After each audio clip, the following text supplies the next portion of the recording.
Assalamualaikum warahmatullahi wabarakatuh. Ya, salam sukses selalu pada semua teman-teman sahabat dunia ikan gabus dan para pembudidaya ikan gabus dimanapun Anda berada. Ya, semoga tetap sehat walafiat, tetap bisa beraktivitas dan tetap semangat ya. Ya, pada kesempatan hari ini kita masih menjawab pertanyaan-pertanyaan seputar masalah budidaya ikan gabus yang sudah chat di 0816658779 ya, 0816658779. Jadi kalau mau tanya-tanya langsung ke nomor saya, nomor ini ya. Dan saya juga minta maaf kalau pas nanti jawabnya ada keterlambatan ya. Kadang WA pagi balasnya pagi, WA pagi balasnya siang, dan WA siang balasnya sore, WA pagi balasnya malam. Ya itulah.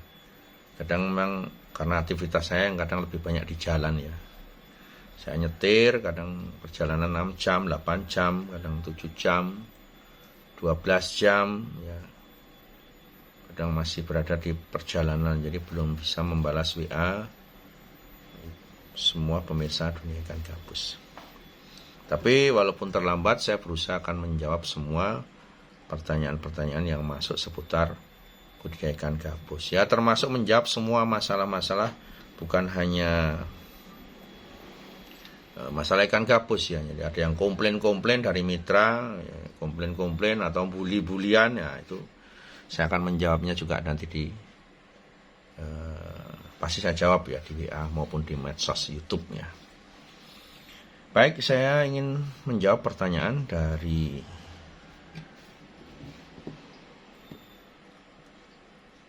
Bapak Rinto ya, Bapak Rinto. Bapak Rinto yang ada di Cengkareng.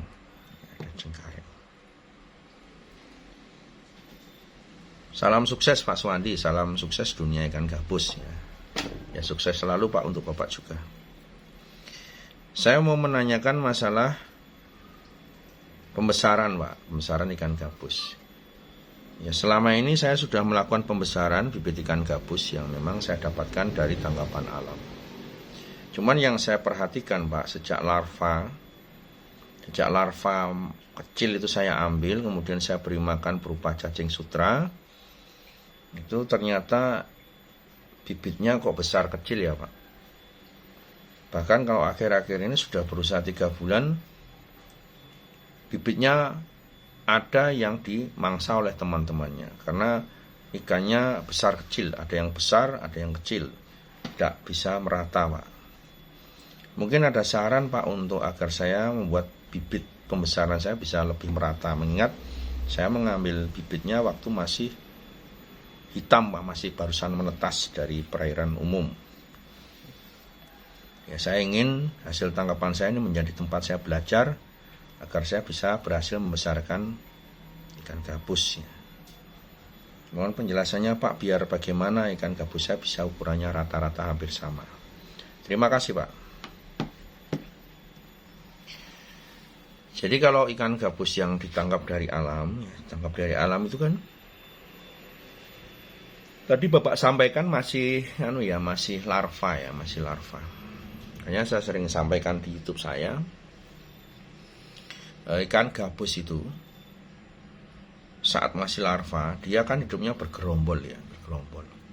Satu makan, semua makan. Satu nggak makan, semua nggak makan. Satu sembunyi, semua sembunyi. Dan induk itu akan mengasuh anak-anak itu sampai berusia 1 bulan. Kalau jenis Canis striata bisa sampai 1 bulan, bahkan 1,5 bulan paling lama. Nah kemudian dari itu, setelah itu mereka akan dipisah, disapih oleh induknya. Nah yang menyebabkan benih yang Bapak ambil dari perairan umum itu besarnya tidak sama, itu yang sering saya katakan. Makanan yang paling tepat untuk larva ikan gabus itu adalah kutu air, Dapnia, kutu air. Jadi kutu air itu adalah makanan pokok buat ikan gabus yang barusan menetas ya, dan itu memang alam pun sudah mengajarkan kepada kita Ya, contoh misalnya saya ceritakan. Sawah di perairan umum, ini sudah saya pernah ulas juga di video saya sebelumnya. Di perairan umum itu manakala hujan datang, sawah mulai menggenang. Sawah mulai menggenang, air sudah mulai menggenang di situ, di sawah persawahan. Yang muncul pertama kali itu adalah kutu air. 1 minggu pertama di perairan umum itu akan muncul kutu air. Ya, muncul kutu air. Sangat banyak sekali. Saya selalu melakukan pemburuan terhadap kutu air dari alam.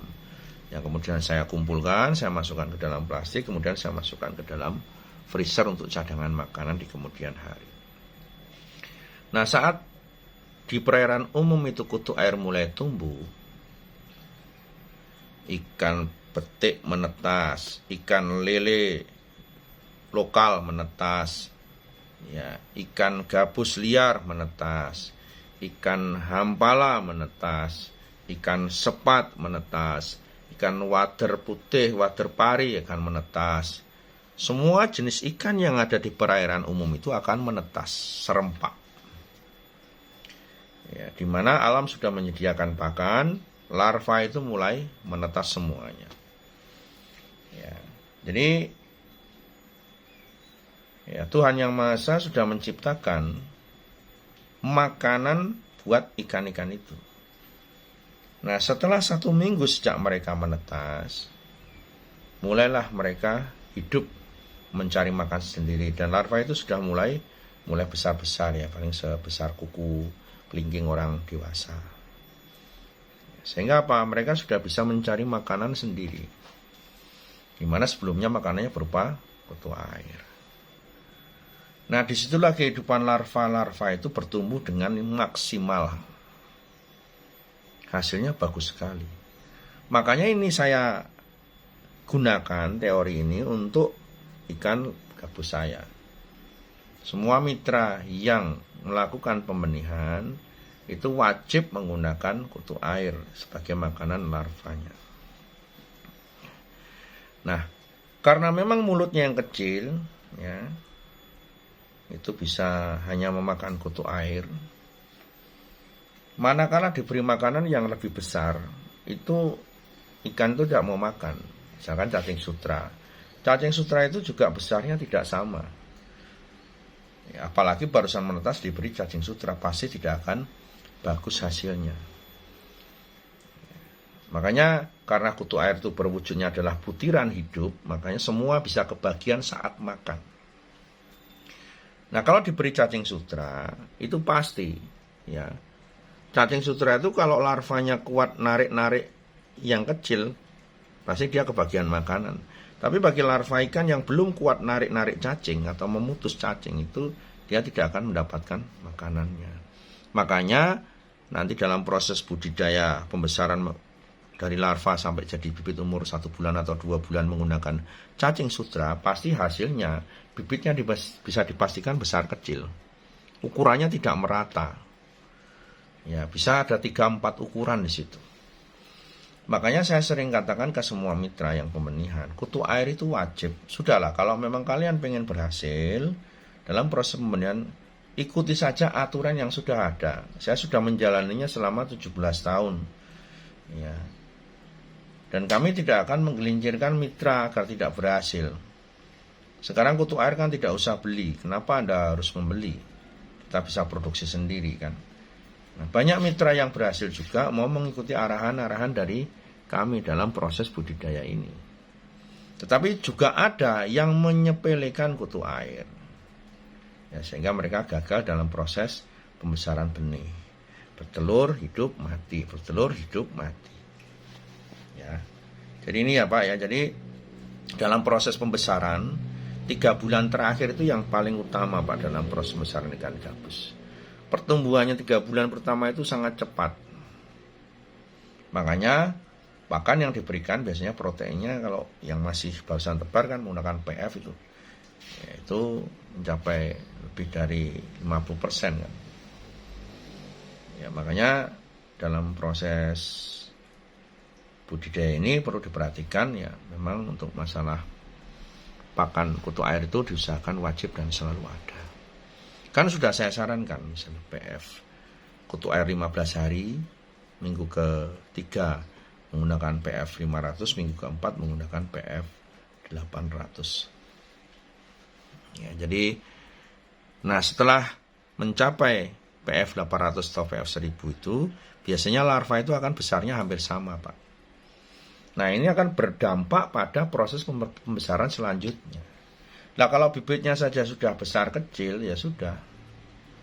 Ya, ada yang sudah sebesar kelingking, ada yang masih sebesar sunduk. Nah, ini sangat berbahaya sekali dalam proses budidaya pembesaran.